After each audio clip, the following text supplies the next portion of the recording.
Okay, guys, ang gagawin po natin ngayon ay map number 1.51. Ang tools na gagamitin natin dito ay S. So, press S and then magdodraw kayo. I-draw nyo muna yung outline para sa in the end, magka-cut na lang po kayo ng mga borderlines ng building.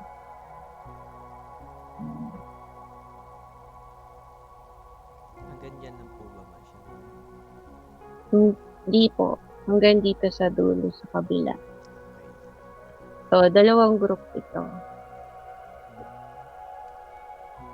Yan. Tapos, dito yun. Ito, pwedeng yung i-cut to or i-ano. S-tool pa rin. Para ano, yung sa snapping, para malaman nyo kung nakasnap na siya, kailangan mag-green itong dot na to.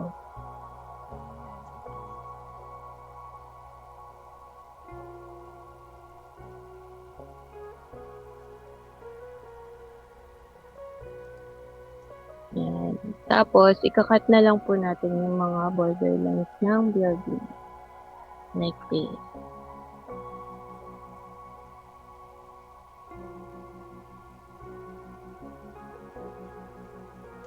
Ma'am, tanong lang po, lahat po ba ng butas kailangan i-cut? Yes. Lahat po ng butas. And then, always remember, kapag magka-cut ka, laging point to point para po hindi iwas tayo sa kickback. Okay. Yun lang. Ang cavitation, pwede nating i-cut to using T-tool. Yan po. Or, gagamit tayo ng erase tool, which is T. T-tool naman. Yan. Kasi, pwede ka nang mag-point to point. Yung nakapantay lang siya, ganyan. Tapos, you still dikit para makita yung ano. Pag-cut, nandyan pa yung label. So, ang gagawin mo, select mo, use A, and then select, then use press or press B para ma-delete. Okay, ganyan lang po. Then, proceed tayo sa pag-cut.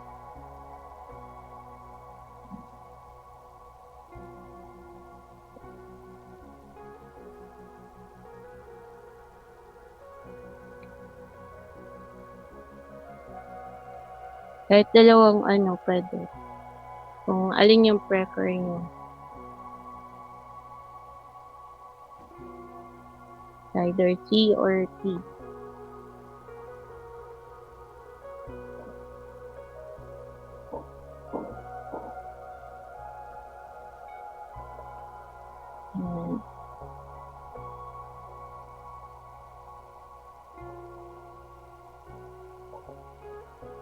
Sa mga borderlines, meron naman tayong 2 to 3 pixels na leeway error para kumbaga allowance. So kahit hindi siya hindi siya sukat na sukat dun sa mismong borderline, pwede po yun.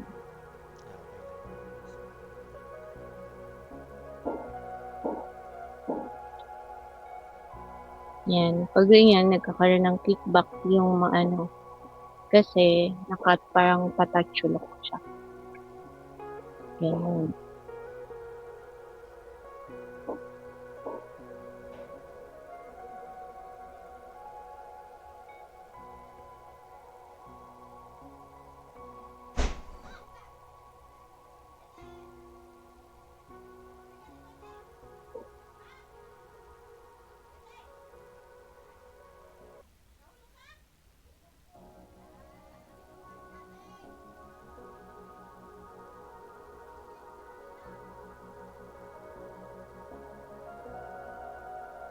Yan ma'am, anong gamit yung tool dyan? T lang? T-tool lang. Dito, pwede rin T. Kasi since nakat mo na siya, pwede yan magka-cut na rin siya dyan. Then, delete na lang. Tapos ito, since nandito siya sa loob ng pwedeng C yung gamitin mo. Para diretso, delete na siya.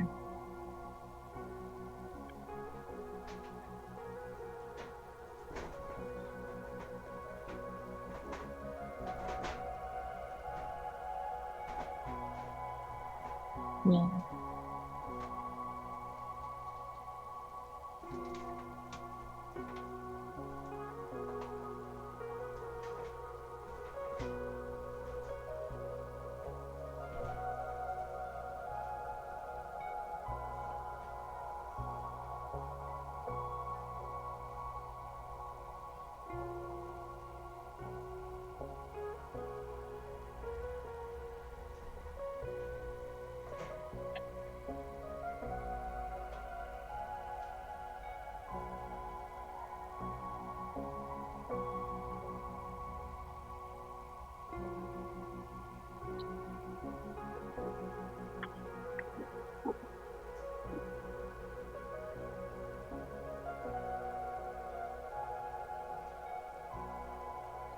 Yan.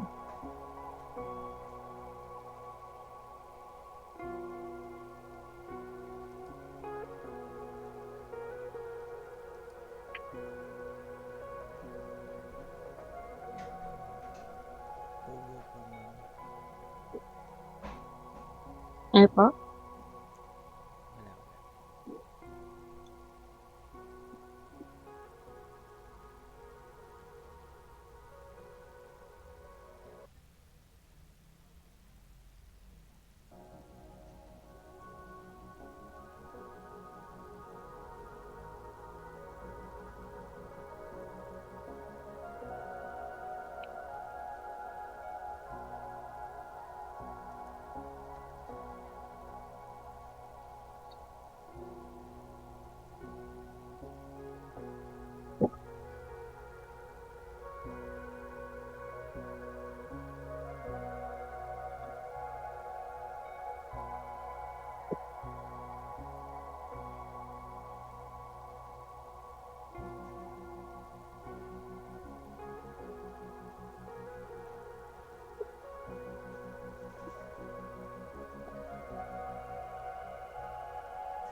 Yan. Always use the key para makita kung meron pang kailangan ayusin or i-cut. Yan. Tapos, i-group na natin. Press A to group. Then, press select. Then, press 4 to group. Dalawang group yan.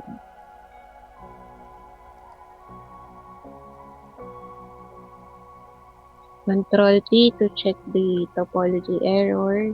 Then, select all for 3D, use 3D wall kasi may wall siya dito.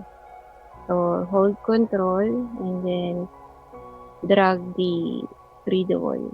Lagi mong titignan yung wall kung saan siya papunta.